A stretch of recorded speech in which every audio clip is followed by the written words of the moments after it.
Et bonjour les amis et bienvenue sur la chaîne Alcine French Plamo pour la review du Portanova Green issu de la nouvelle licence 30 Minute Mission, une licence de Bandai dans laquelle on retrouve des mechas qui sont en fait des troufions de base, hein, des soldats un peu façon Zaku ou GM dans la licence Gundam, mais qui ont la particularité d'être totalement customisables et compatibles entre eux, et voire même avec des éléments issus du Gunpla, notamment de la licence Gundam. Voilà. Donc comme je l'avais dit dans la review concernant l'Alto, le mecha de l'Alliance terrestre, j'ai une grosse différence pour le visuel du Portanova Green. Enfin, green, n'importe quelle couleur, on va dire que le Portanova de base, je le trouve beaucoup plus sympa. Il est moins carré, moins cubique, moins anguleux, des formes un peu plus arrondies, des détails un peu plus jolis. Après, tout est subjectif, mais voilà, c'est mon avis personnel. J'ai une petite préférence pour celui-ci. Alors, on va essayer de vous montrer ça d'un petit peu plus près.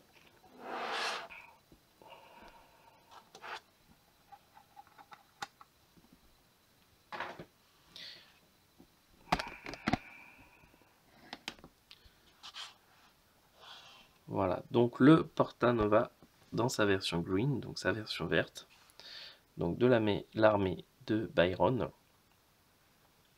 Donc même équipement que pour l'Alto de l'Alliance terrestre, hein. On va retrouver un backpack, on va retrouver une sorte d'arme de poing, coup de poing américain, je sais pas trop. Voilà. Et puis on va avoir un fusil. Là, ça ressemble un peu à un lance-grenade, un lance-missile, je saurais pas trop vous dire. Bref, même l'arme, je la trouve vachement plus sympa, elle est vraiment très cool. Et comme pour l'Alto, elle tient super bien dans la main. Voilà, rien à dire là-dessus. Également, il est accompagné d'un petit drone. Voilà. Comme pour l'Alto, on peut remplacer la tête du Portanova par la tête du drone. Je vais vous montrer ça pour ceux qui n'ont pas vu la review sur l'Alto.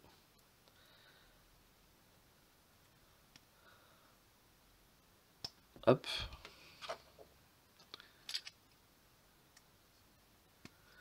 Voilà. Bon, c'est particulier, mais on peut le faire. C'est assez sympa. Je suppose que s'il y a possibilité de le faire, c'est qu'il doit y avoir il y a un certain intérêt à le faire, une certaine utilité peut-être qui permet d'avoir des données, je ne sais pas trop. Bref. Hop.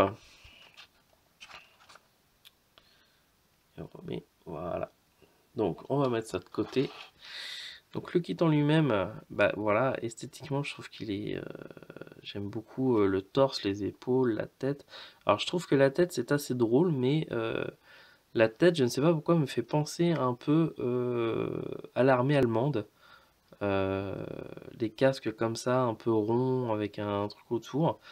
Ça me fait vraiment penser, ouais, tout de suite ça m'a fait penser à l'armée allemande durant la Seconde Guerre mondiale.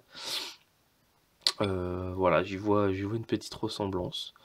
Bon, en dehors de ça, c'est le seul truc qui me fait penser à ça. Le reste est vraiment, je trouve très sympa. J'aime beaucoup les détails sur les cuisses, les jambes, tous ces côtés arrondis, très beaux, très détaillés. Essayer de zoomer. Voilà. Des beaux éléments mécaniques. Là, on voit les petits sortes d'écrous. C'est vraiment joli, c'est bien foutu. C'est bien détaillé. Donc ouais, j'aime beaucoup ces petits mechas Portanova. Les Altos sont sympas aussi, hein, mais moi, par rapport à mes goûts personnels, j'ai une préférence pour ceux-là. Voilà. Voilà, les éléments mécaniques et tout ça, j'adore. Je trouve ça très joli, très réussi. Au niveau de la taille, on est exactement pareil que sur l'Alto, hein. Je vais dire, d'ailleurs, je vais aller le prendre pour vous montrer du coup. Mais on va mettre les deux l'un à côté de l'autre. Je reviens tout de suite.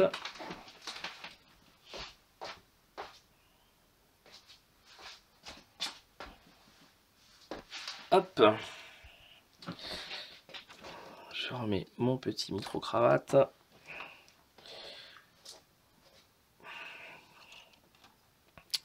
Voilà, donc on a l'Alto, on a le Portanova. Comme ça, vous pouvez bien comparer les deux. N'hésitez pas à me dire dans les commentaires si vous avez une préférence pour l'un ou pour l'autre, voire pour aucun des deux peut-être. Donc au niveau des articulations, bah, c'est exactement la même chose que pour l'Alto, hein. La tête, on peut la pencher sur le côté,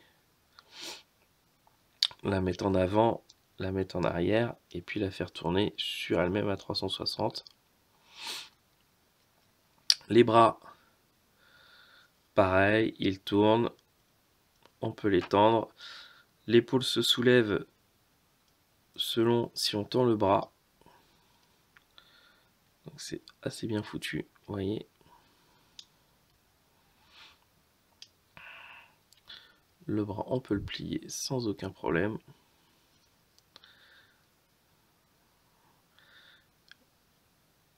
On a une amplitude sur les épaules. Lui, par contre, il peut beaucoup plus se pencher d'avant en arrière, de gauche à droite. Il peut tourner à 360. Les jambes, il peut faire un grand écart. Il peut les plier entièrement. En arrière, c'est la même chose.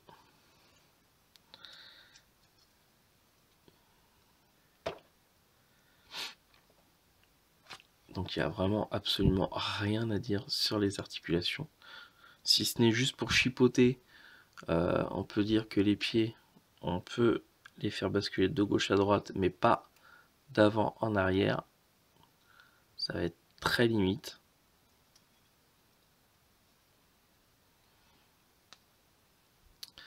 Voilà, et je crois qu'on a fait le tour en ce qui concerne les articulations. Donc vous voyez, à part finalement l'esthétisme, on est sur quelque chose de totalement similaire sur les deux kits. En termes de squelette, du méca, d'articulation, c'est exactement la même chose. Et ce qu'on va voir maintenant dans cette review, ça va être la façon qu'il est possible de faire pour customiser ces kits.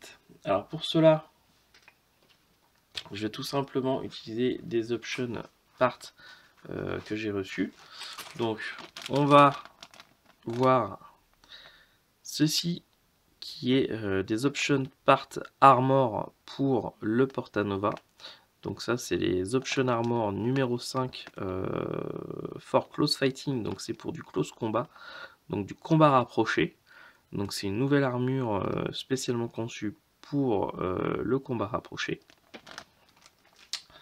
On va voir également une autre option part, option armor, cette fois-ci la numéro 8. Alors ça c'est celle des Force Special Squad, donc des équipes spéciales, squad, ouais c'est ça. Donc une nouvelle armure qui a l'air vraiment très sympa, très détaillée. Et puis enfin, toujours pour le Portanova, on va regarder ce que donnent les Option Weapon, donc des armes optionnelles. Là on est sur le pack d'Option Weapon numéro 1. Voilà, avec pas mal d'armes supplémentaires disponibles. On verra en même temps s'il y a moyen qu'elles soient compatibles pour les altos. Je pense que oui, hein, c'est juste que c'est des armes qui sont spécialement conçues pour cette faction-là. Mais rien n'empêche du coup de le mettre sur l'alto si on en a envie. Voilà. Donc je vous dis à tout de suite. Moi je vais juste préparer ces option parts et puis les mettre sur le Portanova pour vous montrer ça. À tout de suite.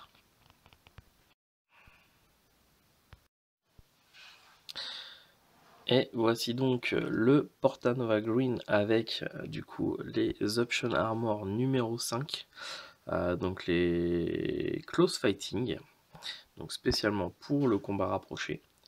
Donc on va se retrouver avec du coup une nouvelle plaque de torse, une nouvelle partie pour la tête, deux nouvelles épaules de chaque côté, et puis cette sorte de gros bouclier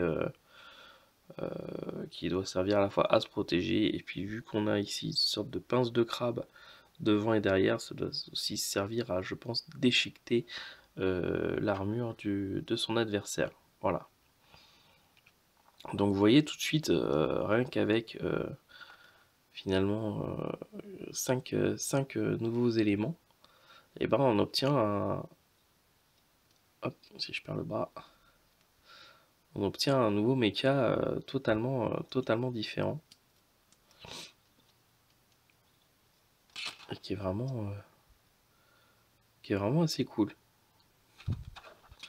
On voit effectivement bien que c'est un équipement fait pour le combat rapproché.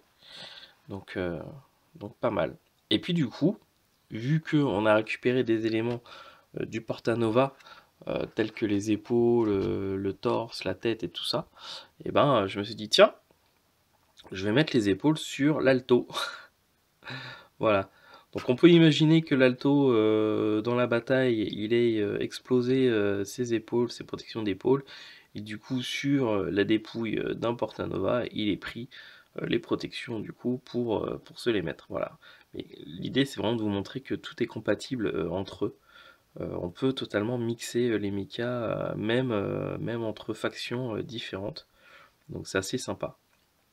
Voilà. L'idée après c'est aussi d'imaginer le mecha entièrement repeint avec une teinte unie. Parce que là c'est vrai que du coup en no paint on a différentes couleurs. Alors à moins du coup qu'on ait pris ça sur... Si on avait pris les épaules sur un Portanova blue, du coup, et qu'on les a mis sur l'alto, là du coup ça serait de la même couleur, ça choquerait pas. Là évidemment les couleurs sont différentes, donc tout dépend si vous faites du no paint ou si vous repeignez vos kits après. Mais là du coup après vous pouvez repeindre dans une couleur unie et on verra plus de différence. Et vous voyez que finalement les épaules, eh ben, ils vont très bien avec le reste du visuel de l'alto. Voilà, bon. On enchaîne tout de suite avec du coup l'autre Option Armor pour le Portanova. Donc là on va essayer avec le Special Squad. Voilà, à tout de suite. Et revoici donc le Portanova avec cette fois-ci l'Option Armor numéro 8. Alors ça s'appelle le 4 Special Squad. Portanova exclusif. Voilà, donc c'est des additions exclusives du coup au Portanova. Donc on retrouve du coup une nouvelle tête, deux nouvelles épaules, un nouveau torse et puis un nouveau sorte de bouclier. Donc celui-là il fait penser un peu, on dirait un peu qu'il a un masque à gaz. Quand je disais que sa tête ressemblait déjà à un soldat allemand, là avec le masque à gaz, on est totalement dedans. Bref, voilà, je trouve les épaules sont très jolies, le torse aussi, c'est des beaux détails, le sort de bouclier est magnifique. Donc on a une nouvelle fois donc une nouvelle façon de personnaliser le kit. Et puis du coup, moi j'en ai profité, du coup j'ai repris mon alto, et puis j'ai un peu mixé avec, voilà, je vais vous montrer ça. Et ben on a mis, j'ai laissé une des épaules du Portanova, et puis j'ai rajouté une épaule et la sorte de bouclier à pince de l'Option Armure numéro 5, donc de Close Fighting, pour les Portanova. Donc on commence à avoir déjà un alto avec deux épaules différentes, une arme différente. Vous voyez qu'on peut déjà commencer avec peu de choses à avoir déjà deux kits qui ont des allures totalement différentes de ce qu'on avait à l'origine. Voilà. Allez, il me reste à vous montrer du coup le pack, l'Option Weapon 1 pour les Portanova. Donc je vous montre ça tout de suite. Et voici donc pour finir donc l'Option Weapon numéro 1 avec parmi les armes on va avoir du coup ici une sorte de hache à la main, ici une sorte un peu d'épée, mini lance. On va pouvoir aussi du coup modifier par exemple celle-ci, hop, non c'est pas ça, hop, on enlève ce bout là, on le remet là, Et puis du coup, on va pouvoir du coup mettre carrément une grosse lance. Hop, voilà, comme ceci.